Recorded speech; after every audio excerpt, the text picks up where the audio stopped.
Why is the lights on?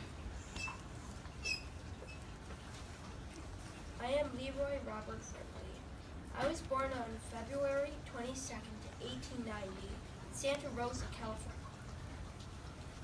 My family was really poor at first, and my mother and father had a job. My mother did laundry for extra money, and the clothes that were left were my clothes. I always liked to draw. 1905, my father died. Because of his death, I had to find a job. So I got a job as a newsboy and delivered the daily papers. I didn't like that job, so I soon quit because I had to get up super early to pick up the papers. That decision probably saved my life because not too long after I quit, the famous San Francisco earthquake happened and several newsboys waiting to pick up their papers died. Then I got a new job as a tombstone polisher. That job, though, was too gloomy. Then I quit school so I could get money for my family. I drew ads and posters for semi-professional baseball teams, and I decided that I'd either be an artist or a baseball player.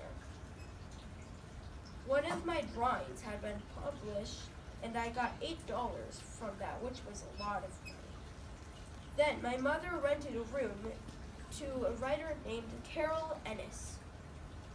Carol saw my drawings and told her newspaper friends, who told an editor to give me a chance to join the San Francisco Bulletin. I moved to San Francisco to try out. I also tried out for the San Francisco Chronicle. After some training, my cartoons improved and I impressed the editors, and the Chronicle hired me. 1910, I was sent to an important boxing match. Tons of other cartoonists were also sent to the match, which included many famous ones. I then asked for a raise when I got back, and they wouldn't let me, so I quit. Then, because of a writer named Peter Kine's advice, I went to New York. In New York, I joined the New York Globe easily. I drew cartoons every day, and the editors let me write a few sports articles. I still liked baseball very much, and the New York Giants were my favorite team. And the Giants allowed me to pitch. As I was winding up for my first throw, my arm broke. Then I gave up my dream in baseball and decided my career was to be a cartoonist. I was sent to different countries and drew pictures at every country because there wasn't TV or anything at that time. I was a sports cartoonist at the time, so I drew about sports in the different countries that I visited. I returned to New York, and my trip to Europe was a big hit. Sadly, my mother then died. I then drew pictures of soldiers because the U.S. had just entered World War I. After the war, I had nothing to draw about, but then I started a cartoon series called Believe It or Not. That cartoon series is kind of like the books, Weird But True, except focused on humans. I then was making cartoons on my series, and out of nowhere, I got married in 1919. I was married to Beatrice, who was a dancer with the Ziegfeld Follies. At first, our marriage wasn't the best because I lived in my room at the New York Athletic Club while my wife stayed in hotels. Then I was sent to Antwerp, Belgium, for the Olympics. When I returned, I decided that I would put in more than just sports, and my series got even more wild. 1922, I was offered to go around the world so I could draw pictures from around the globe. Because I was going to many different continents, I hired a translator to help me understand different languages. The translator's name was Norbert Perlroth. who also liked to find interesting facts, so he helped me with many ideas. Before I left, Beatrice and I were divorced, and after, the Globe got a new owner, and he didn't let me give cartoons, so then my cartoons were directly published. I was then sent to South America, and I bought a few artifacts because of all the money I was making. Then I started working for the New York Evening Post.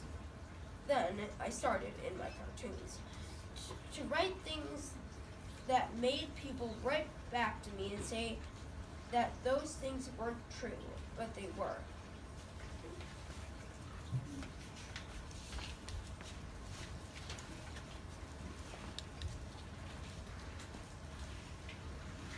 Then I was sent to Norway, and there was a town that I went to named Hell. I said that people should travel there because I found it very pleasant. My buddy Pearlruff was now my full-time researcher for my series, and he was very good. I then made a book that included all of my facts. November 3rd, 1929, I said America has no national anthem. The Star-Spangled Banner had never been signed to Congress to make it the anthem. But people all around America wrote to Congress saying that it should be our anthem, and so the president at the time, Herbert Hoover, signed it. In 1930, I was offered to be on TV, and I accepted. And sometimes I brought people to my shows for the audiences. At the time was the Great Depression, and all of the people were happier because I was giving them it. I was then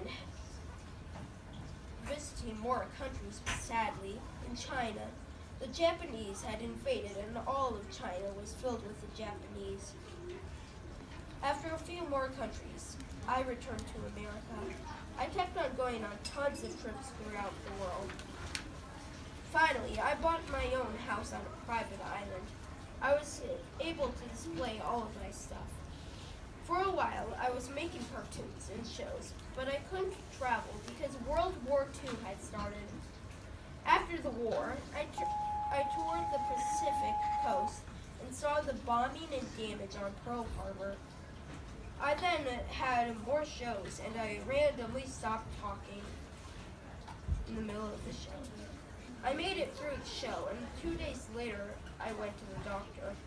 They said that I had a weak heart, and the next day, May 27th, 1949, I had a heart attack and died. I was buried next to my parents in Santa Rosa.